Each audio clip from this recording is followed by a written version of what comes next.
Perfect. I just needed to fix my camera on Insta. We're live everywhere. Ladies and gents, here is Jasmin. Thank you so much for coming today. She has been starting off at Accenture in consulting. Jasmin is now working her way into gamification, making sure that products are fun, emotional, that they are also offering an amazing user experience. She's been designing products that have reached millions of users in 13 different countries, I think about 43 million. That is quite a number.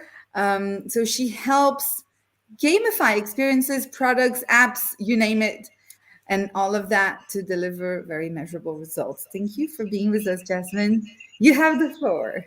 Thank you very much for inviting me. So yeah, it is very interesting to be in that area of practice, so to say, in gamification. And yeah, it was as well a really a tough journey, to be honest, to going from the consulting into self-employment. And for sure the big numbers are coming from the consulting company. It's for sure because you work for very big corporates all over the world. And but to be frank, I got the chance in a very big company, so with Accenture, to present me and make my own very small team and gamification team. So that was kind of very interesting to really build up a very specialized team. But then at one certain point, it was not able for me felt growing anymore how I wanted to grow. Keep up with both priorities.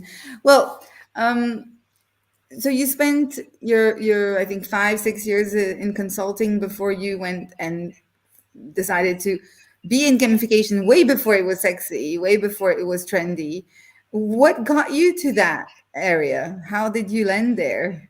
It's as well a kind of not a long story. I try to keep it very short, but it's so my brother is actually a hardcore gamer, not a hardcore, but really a gamer. So I grew up with Commodore 64. So it's a very old computer. My father was very into tech.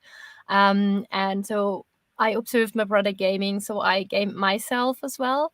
But gamification is a little bit different. So when I studied at a university in Schwäbisch Gmünd, I need to reach out to a book because it's behind me. Yeah. This is a book really recommended. It's from Jen McGonigal. It's kind of, as said, Reality is Broken, Why Games Make Us Better and How They Can Change the World. So actually that is something what really changed my life and my picture in how gaming and gamification is done and how I see the world. Because there is one question in it. Why are people playing so much time or spending so much time in a game? And it's 5.96 million years. And that's like from us being apes to the Homo sapiens. And so the question is, why? And so I digged into that area. And for me, it is really triggering it down to now. It is how people or how humankind is involved in emotions and how can we trigger that into interactions. And for me, that answer is gamification or designing a game, but not for the game purpose, but more for the reason of really changing business. And I think that's very important nowadays, even more than it was before. Is it learning? Is it what are they building? You know, it depends. I guess you touch so many different products, right? It is really, and that makes it so hard. To say what is gamification, because it's a method.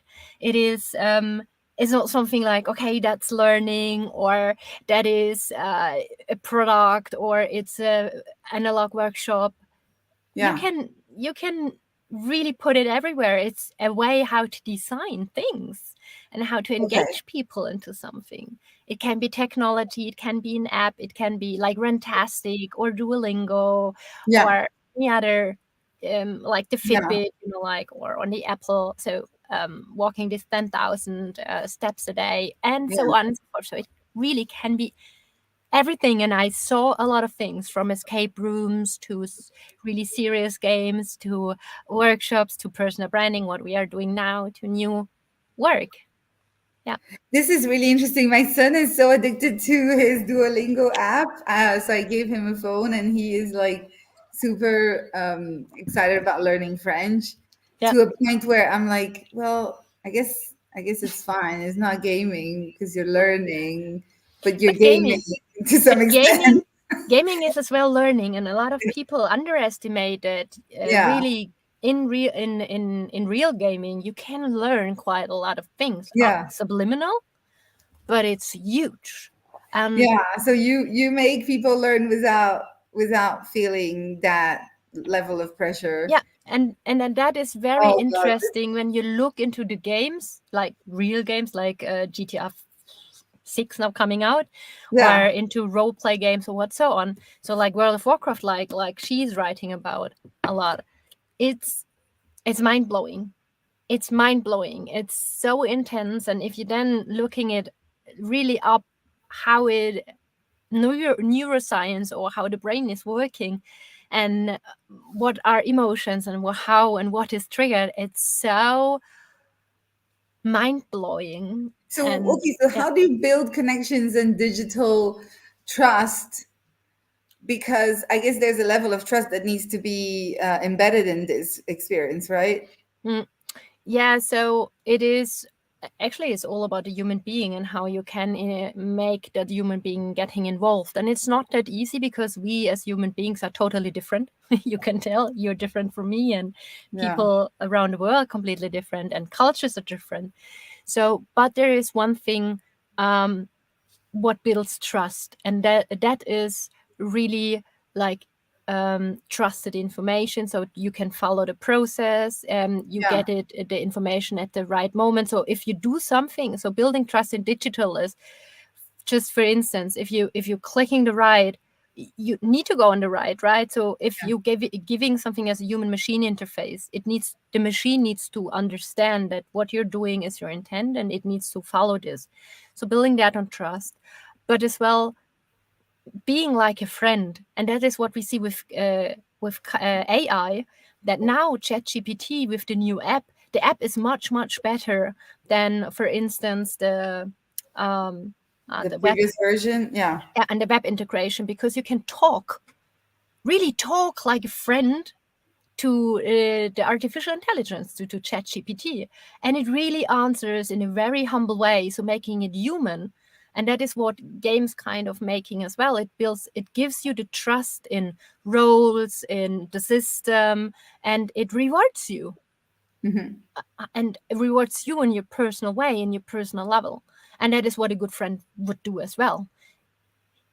Do you have tokenization into this for the rewards? When you say rewards, I think about this platform that was introduced to me recently, and it's yeah. So you share content, people learn from you. Yeah. Everybody gets tokens for sharing, for learning. It's like you said, those apps that you get, paid to walk, to run. Your Yeah. steps count, right? I don't know how you is that part of the process, the You reward?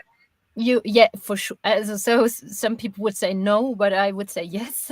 So reward is always a big thing with gamification. However, just having extrinsic rewards like a token or money, um, it is a hygiene factor. For instance, if you just have that, people would get, or would just share low quality content for Mm, getting those tokens. So there needs to be something else which keeps that in balance, yeah. because you're not just going on a quest in a game for just getting the reward. For sure, some people do that, for getting new armor or for getting new so in the game new Yeah. stuff, but not for just the money to buy something. And that is something what we need to learn. If it is about tokens or about other stuff, it is important for what this token stands. Is it just for money, or is it for something, like you need for the next challenge, like this armor in the game, so, or the weapon in the game, because you need to be good equipped to make or fulfill the next Yeah, challenge, right? fulfill the So yeah, challenge. Yeah. and this is important to understand. But for tokens, it is as well very interesting to really combine that in a way. So Axie Infinity, for example, was a game where you could really grow Axies, so Yeah. like axolots. I don't know if that's a right word or term in English, but axolotten is the word Enjoy. in German, and they are like fish with lungs, and they Ah, are like yeah. they're naked. It's not a fish, but I don't know how to describe. I know amphibia or something. Okay. So See, yeah, and so you could grow those little extra lungs. right, Yeah, and then you could gain extra money from hair. them. Yeah. Yeah, and can sell That them, is so a form of NFTs. reward. But it's with tokenization, so it's Yeah. really, you could gain money from the blockchain out of it. So I Yeah. think it was Ethereum, I'm not quite sure, but Yeah. there are a couple of stuff which is existing like this. Yeah. So do you have like a method when you're putting together designing new products? And I was just so impressed by, I didn't even know gamification, but I had, when I built my app, the only app I built, I had this, oh, I wish it could be fun. I wish it could be entertaining so that people would spend time here learning how to build their careers Yeah. without feeling like they're doing a chore. It's not a task. It should be fun and short and sweet. So unfortunately, I didn't know you at that time, so I failed miserably at gamifying my app. But what is the creative process like? What advice would you give to the founder that is now planning his or her app? So, if you're coming to that point, if you're not into gamification, I always say, or I always give this one advice, because it's really, really easy. Most of us have our favorite game. It doesn't matter if it's a board game or a digital one or whatever it is. We Okay. know how it works. We know Yeah. why we do it, and we know why we play it. So for most founders and for most company, it's important, if you are hooked, and to be honest, most of the time when startups are building their very first app or their very first product, they do it for their own. So mostly they are their own target group, because Yeah. they're building it out of a problem they had. So they are to be honest, one on one most of the time, the mirror of the target group. Yeah. Not always, but most of the time. So if you have that game you loved or you wanted to play, or you know those mechanics, you Yeah. know how it feels, and so you try to build this mechanics, what you love and how it made you feel and made it fun, to put it on your app.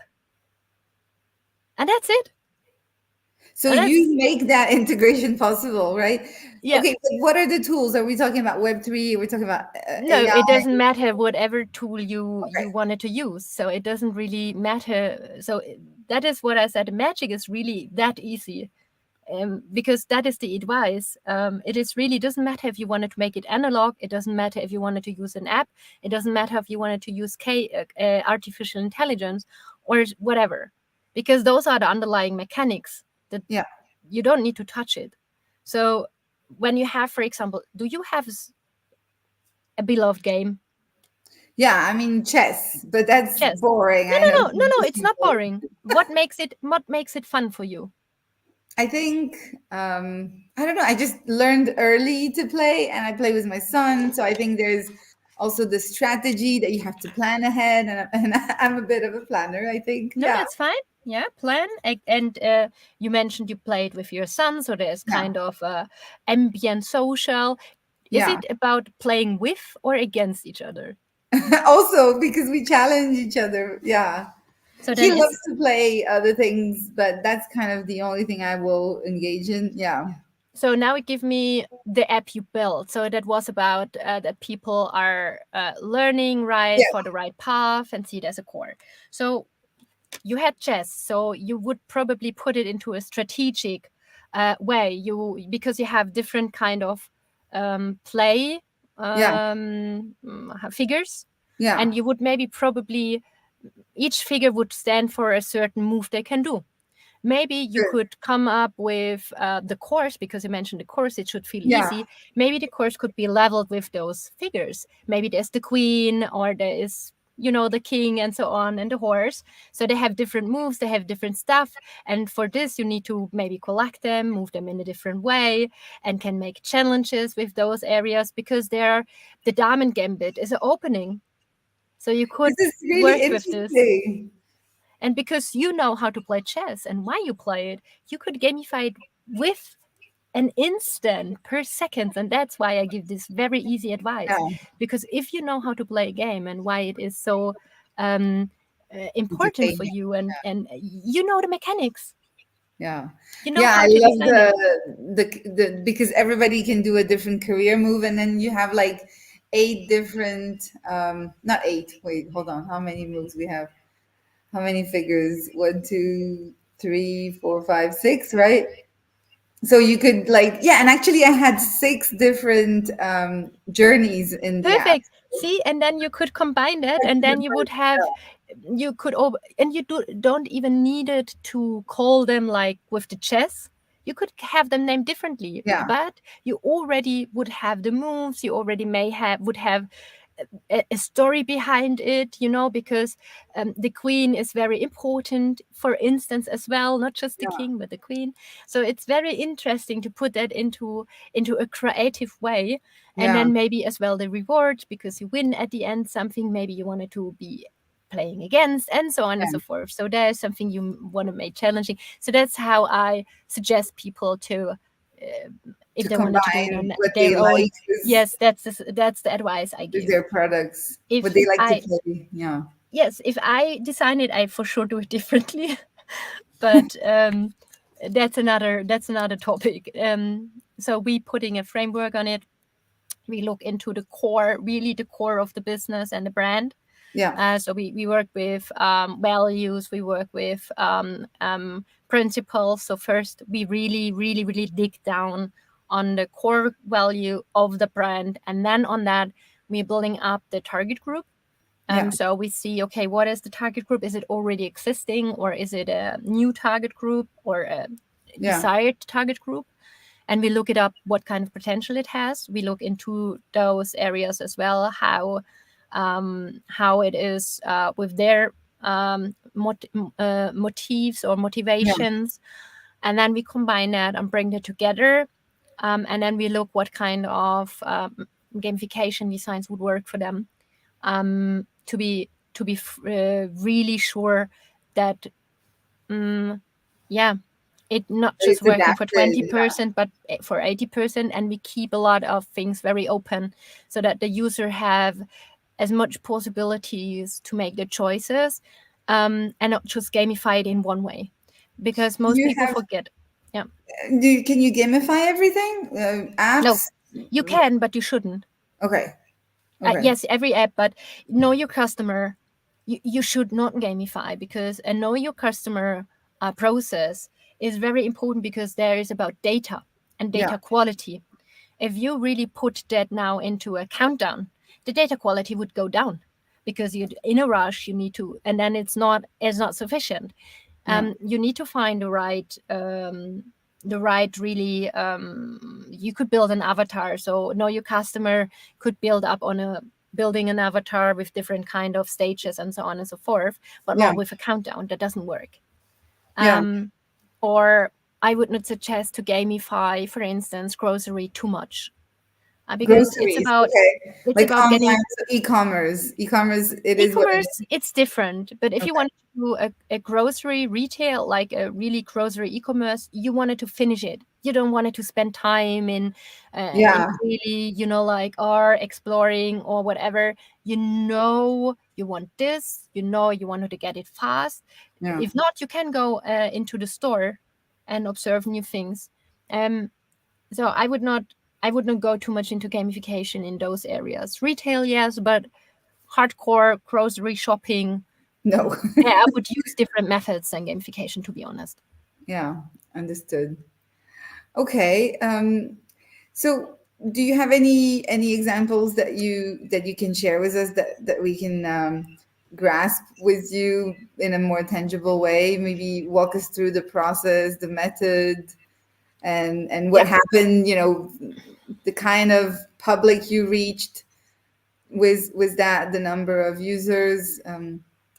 So one of the biggest, I think, was what we did for. I cannot get the name, No, but of I can course, say yeah. what it was because it was for Accenture. Because sure, there are big clients out there, Yeah. and it was a project for mortgage, so for loans and mortgage in India, Yeah. and so that people can get their phones or like a laptop for going to the university. And they had a problem that for instance, that was as well the example with the know your customer process in India. It's very hard to really know your customer, and this process is very, like the identification, because there's so many possibilities about how to identify people, and some are okay and some are not, and so on and so forth. And so we built an app, which was based on a little mascot.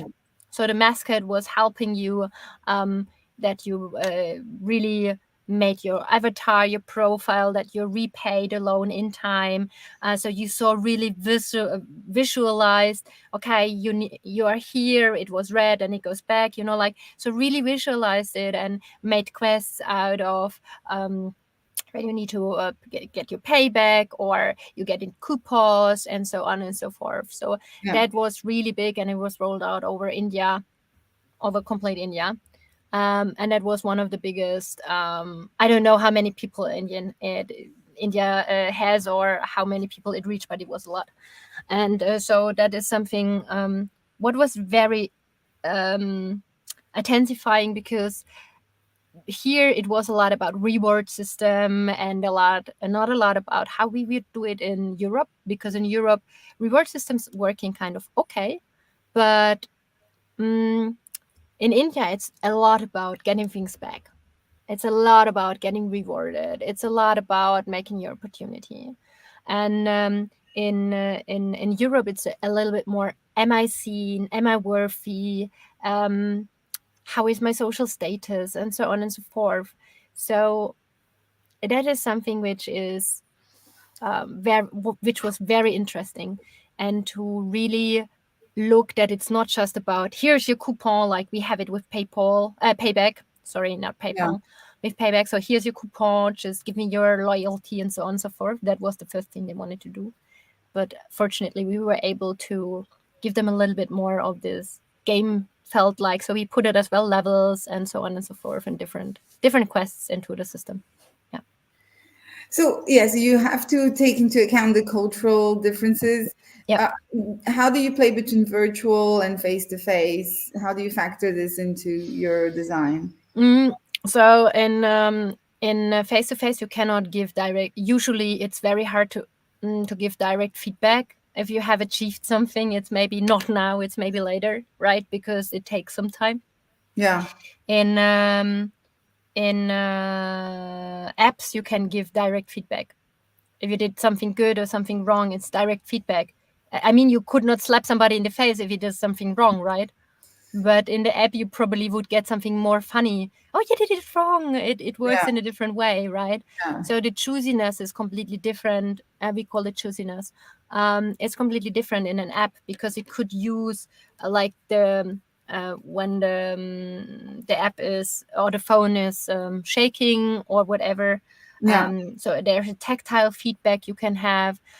You can have bright visual feedback. You can have tones. In analog, you for sure as well can have that, but it's a little bit harder to animate it for. So there's no animation on a piece of paper. Not possible. I'm sorry. With AR, yes, but not with, and then we are digital again. Yeah. So Yeah. that's something you need to take into account. And but what is missing in the digital, what you can do better in the analog, for instance, escape games, about the team setup and about the feeling in the as a team or in the room. So Yeah. that's very interesting. Um, I was just thinking as you were explaining here how we, because you said feedback and being from HR, I mean, my first reaction to this is, could gamification simplify feedback, Yeah, between it managers and we did. manatees, and So make yeah, it a smooth process without that complexity that we see in, when we do assessments, every year, or yeah. yeah, the evaluations that are so painful sometimes. Yeah. So and that is, and I see it a lot, and I'm asked this question quite a lot. So Yeah. yes, there is an answer. To Um, this, there's a mhm. simplified way to do this, I hope. May not simplified because it needs a lot of technical backend, to be Yeah. honest. Um, but for instance, like positive feedback can be measured, and it's very important. And there are certain tools where you can use it. Kudo cards, for example. Yeah. And you could do that digital, so you can map that, you can put that into so there is this one startup I worked with. They are called Conveno, and this name I can't drop. And they do positive feedback, and they do that positive feedback in a gamified way. So I help them to gamify the system to give positive feedback, so you can map that, and you can see like a line if the motivation goes up or down. It helps you to really identify the emotions. Yeah. And then on the other way, it gives you feedback from the other side. How did I perceive the feedback? Was it okay, or was it not okay? So as well anonymously, so that the other one on the other side can understand maybe how the communication went and how Yeah. this can adapt towards each other. So that is very interesting if you put some game examples on that. And as well, on the other hand, we have agile, but nobody use agile till the end, because they have the wonderful user stories, but they're not putting capabilities on. Other capabilities, yes, but they're not really tracking it back. So what is the skills you learned, and so on and so forth, and putting that back. If you fulfilled that user story and it was okay and it was marked, why we are not putting that on an avatar? Why is that not working? So that is something I currently working on, for instance. So that is something really gamify work on a really subliminal level, and So make quests out of the our daily emotion monitoring is really appealing to me here. What tools are you using to identify people's emotion? Is it the way they talk, or how the speed, the life. words? I mean, I know there's this is it NLP? I think that is involved in this process, but You could, but on the other hand, it's always like emotions are tricky, because sure, you can use observations around you, like the camera, and then artificial intelligence. But then there's the problem if you're having a workers council, right? They probably don't like it, so they don't want that people are scanned. yeah, So that is kind of problem. But you could put that. How we do that is really something that from you as a feedback giver, you give the information how this feedback made me feel. So it's okay, really like and you're getting rewarded if you do so. So rewarded not in sense of you're getting points, but you're getting information. Hey, you just helped XY ad to grow. It's yeah, important that you are giving, because emotions are very something, or what we are, or feelings. Emotions are deep down, and feelings is how emotions are expressed. It's very something very personal. yeah, So even if my emotions would show anxiety, maybe I would feel that would be maybe strange to feel that, but I maybe would feel powerful, because anxiety makes me always kind of powerful because that is how your brain is wired. It's most of the time it's not like that, right? But it can lead to wrong information, because sometimes there are micro mimics which probably will tell, and usually they don't. Usually artificial intelligence is not really wrong, but this is the downside of that if you're smiling, Yeah, a it could be smile. just nervousness, right? That's what you mean. Yes. Okay. Yes. There's a book about mapping emotions from Brené Brown called The Atlas of the Heart. Have you seen this book? No. It's really interesting because she kind of gives you what it means to be, I don't know, angry, frustrated, Mhm. confident. And then she also goes about how you can have two emotions at the same time. You could Yeah. feel, Yes. happy and bored all at Yes. once. And that, that is something what is really funny in gaming, because Yeah, they look quite well with each EEGs and giving feedback while talking. So they make a lot of really interesting research. And what I don't understand is that we always look from the business into the gaming industry or into games as something, like for children or like hee ha ha, and it's not true. so And you that is what I wanted to change. Yes. that gaming can be serious play, right? That's It what is you're. always for you as a gamer, it's always serious. If you're not serious, you won't play that game because you want to win, you want to explore something. If you don't mean it serious with gaming, you don't switch up your you don't power you don't press the power button on your PlayStation or your computer, Yeah. because you would do something else. If you don't be there with your heart, you don't do it. And that is what we underestimate so much in business. And that's why I so truly believe that nerds and gaming nerds, especially those, they are in love with something, and they really do something out of their passion. But how about community? Let's talk about that because they Yeah. build such tight communities, Yes. virtual or, well, usually virtual, but it can also happen to become face to face Yeah. at these conferences. Sometimes you see them dressing up for. Would you be able to create those types of communities? And would gaming facilitate community building to some extent, right? How do you, what's So the connection there? yes, there either, so you can be distinguish or say separate between gaming events or normal events, but what we see is that immersive events are coming up, and they use a lot of how actually game design is done, right? They try Yeah, to make an immersive experience. Yeah, experience. yeah, So, and this is something which is for events very important. That is more and more going into this um, community building or immersive events. And when you were at the Gamescom or DevCom or at yeah, the so those gaming events which are quite huge, yeah.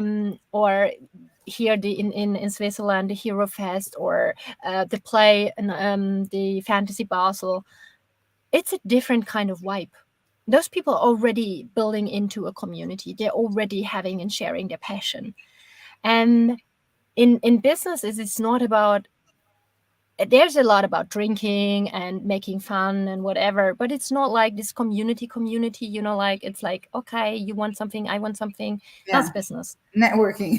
Yeah, networking. Right. And if you are on those gaming events or on those other kind of really business events, it is very interesting that you see this open-hearted and really, how should I say, um, authentic way of communication. And I think that is something what we now see swapping into the business area. Oh, wow. Okay.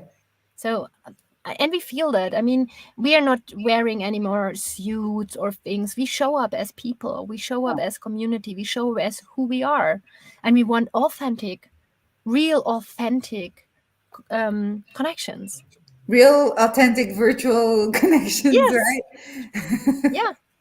No, it's wonderful. I mean, I have one person, and you met her in my team. We've been working together for 2 years. We never met, and we speak daily, and it's great. And I trust her with my credit card details. Yeah. So that's really wonderful how these connections can be built. And it wasn't necessarily built on gamification, but talk about networking, please, because gamify networking. Now you made me really interested. Because that's really what I do every day, for me, for others. If this could So be made fun, oh my God, we could include a lot of the introverts into this journey. I think it's important that you understand introverts quite a lot, because introverts maybe wanted to connect really on another level. So they are not like these extroverts like maybe you and me. Yeah. I'm an in between, to be honest. I'm an extrovert and an introvert, so I enjoy both sides. Yeah. There is a special word for it, but it doesn't matter. So Ambivert. Yeah. ambivert, Yeah. yes, thank you. So it is funny that a lot of gamers are actually introverts. If you see them in real life, they don't talk to you. But in games, because they're behind the screen, behind the role, so why not giving people roles they can identify with? They don't need to show up as Jasmin. They can be Jay or Alicia or whatever, Yeah. Popcorn or Yeah. Buddy 3.0. I don't. Yeah. We don't care as long as it is something like a real match, and showing up as a real authentic person, or maybe with a blink of the eye, what we all do in business, not being, Yeah. like, oh, is that Truly true? present. Yeah. Yes.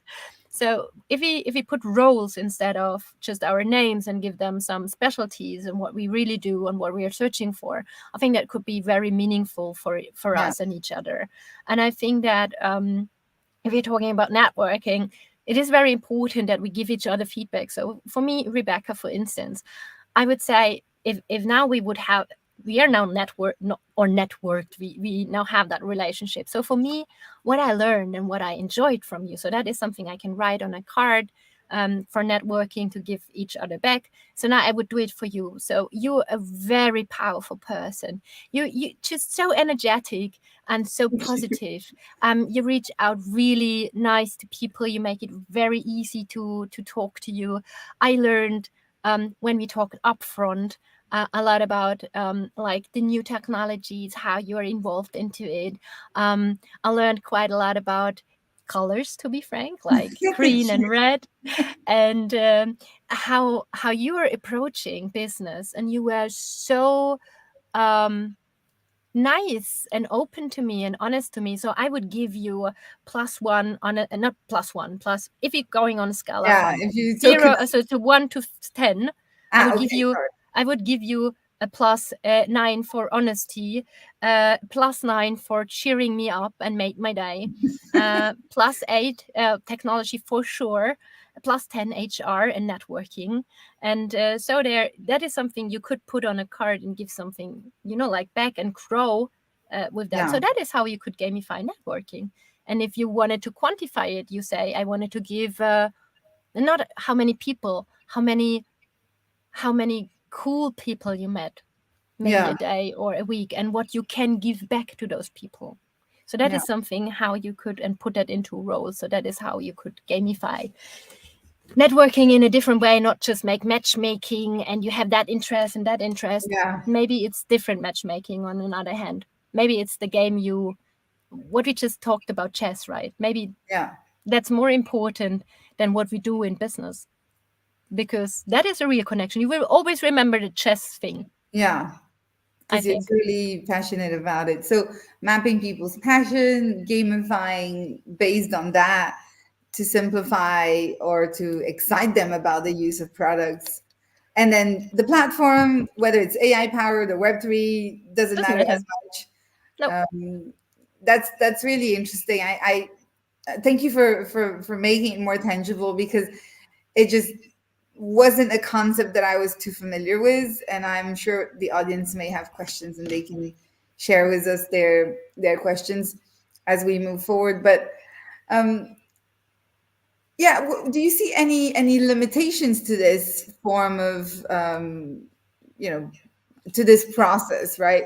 Or maybe the challenges, like what would Mm, be, in your opinion, mm, what have you been most maybe it's too modern, too new, too innovative? Are we ready? Are businesses yeah. tackling this as a real urgent need for product design? What do you think? So for me, it's really, so there you need to always to take into account that, there are the problem of, there's a really huge how should I say, misuse of gamification, for instance, so that you're using it just to reward people, to give them, like Yeah. just points and badges and leaderboards, and then you say that's it, and if you're not working, you're out, if you don't Yeah. reach that level, and so on. So this is quite a down gap of gamification, or something there's really this ethical side and moral side to it, where you always need to decide, do I do that or not? Do you make treasure boxes like this treasure chests and so on and so forth, or do you need to implement really hooking and gambling, because gambling effects are working quite well on, but do you want You're that? competing with other players. You're at the top because you learn more words. Or And gambling, like yeah. for sure, or this gambling effect where you click a button and you don't know when you get a reward, but you will get a reward. And this is something which really tricks your brain into really bad behavior, because if you don't get that back, or if you don't get the reward, you will put, if there is money into the game, you will put money into it, that you get the reward at a certain time. So this gambling effects is quite a bad thing, so we need to be careful about that, how we are using that. And then, to be frank, gamification is a very old method, or a very old word, but I don't think that we are using it in the right way, because we're always putting gamification on something, and we are not designing it From the start. from Yeah. the start, Yeah. how I Yeah. explained it. And I Yeah. think it's truly important that we understand that we are designing for human beings and for emotions. And we need to start it now, because if we don't, I see work, and people don't want to go to work anymore. And like Jen said, they want to work. They want to have purpose and meaning. But we're putting them on jobs which are useless, meaningless, and artificial intelligence would do quite better than us. In many ways. So why are not we using what and who we are? No, I mean, that's why I said it's an urgent need. And I was Yeah, thinking, is the market ready for and it? you Do are they right. see No, the urgency? Is it something yeah, that you're able to present easily and people get it and they want it and they integrate it? no. Or it's still very futuristic for It most, right? It is, and now that is why I'm shifting, to be honest, to something different, because people don't understand the concept of gamification most of the time. It is more that I say, okay, I really pin it down with Raw, so that's the new company I'm building up, to one special problem, and Yeah. that's solopreneurs, or high potentials in companies who want to be solopreneurs, and they have one problem. They need to have a product which fits to them, because they are a personal brand, and they are always a personal brand because they are at the start. So they are solopreneurs. They stand for something, because people don't buy a product, they buy from somebody they trust. True. And so it's always they really love to buy from people and not from machines. Can you gamify sales? Now we're talking. Yes, you can. So, and they do, and it's working, but it's more working on the black hat way of that. Yeah. But what we really do is give them, and really a helping hand, and consult them from the start of their brand, of their personality, to the finish, like product or product ecosystem, and then to the sales. And then later on, we are really building on surface on that, a community which builds it up from the bottom to top. So this is something, and that is then something as well what we at the end will gamify on top again, so that they can unlock stuff and so on and so forth, and the wisdom and exclusive content Yeah, and so different on and so layers forth. of Yeah, gamification. How yeah. about industries? Which ones are more ready than others? HR is always like the one, because they are always saying, yes, I need to motivate my people, and I wanted to have this, like feedback or escape rooms, or Yeah. like workshops. They are always like adopting this playfulness, really. And then a lot of retail is now starting going into that area, because nobody wants to buy anymore that a lot of stuff, and it's a lot of different stores and so on and so forth. And now there's Temu, and Temu is taking everything away, and they don't understand that this is black hat gamification, for example. And then what I asked them, do you want to be part of that future? And then they look at me, but it gives a lot of money, it makes us rich. And I say, fun. It makes you rich, and then you're putting all your ethics and morals and like being green and whatever away, and say, oh yeah, money, nice, wonderful, yeah, take it, let's gamify it in a really bad way. Okay. In an addictive way, you mean, yes, right? addictive and hooking, and that leads to a lot of problems. Because they use a lot of the gambling effect, and they're using a lot of those, because you buy stuff you don't need. It's shipped really, it's not expensive. You can buy for $2, not like $1 or some cents, and the shipping is included. Your carbon footprint is a mess. And they put like games on it that you lure, like pulling people from your friend zone into the app and into the circle. And so because they know word of mouth is hooking more than other stuff, and they're putting it into a game to make it much more fun and aesthetic, but the ethic and moral side is really very interesting, Jasmin. I'm hooked, but in a very healthy way. I'm really thankful that you shared so many different practices with us here today, so many perspectives and food for thought. I wonder if you have any advice. Maybe we can leave our audience with what to do if you are hoping to get into this space. Obviously contacting you is a smart way to get there, but whether you're building an app or developing your product, I think you mentioned start designing it in a gamified way from the very early stages. So to integrate that, and maybe tell us a little bit how this can be approached. So as mentioned, we're starting with the brand, with the core product. Starting with the emotions it wants to evoke, with the values it wants to have, and principles. And then we identify the key target group and do the same.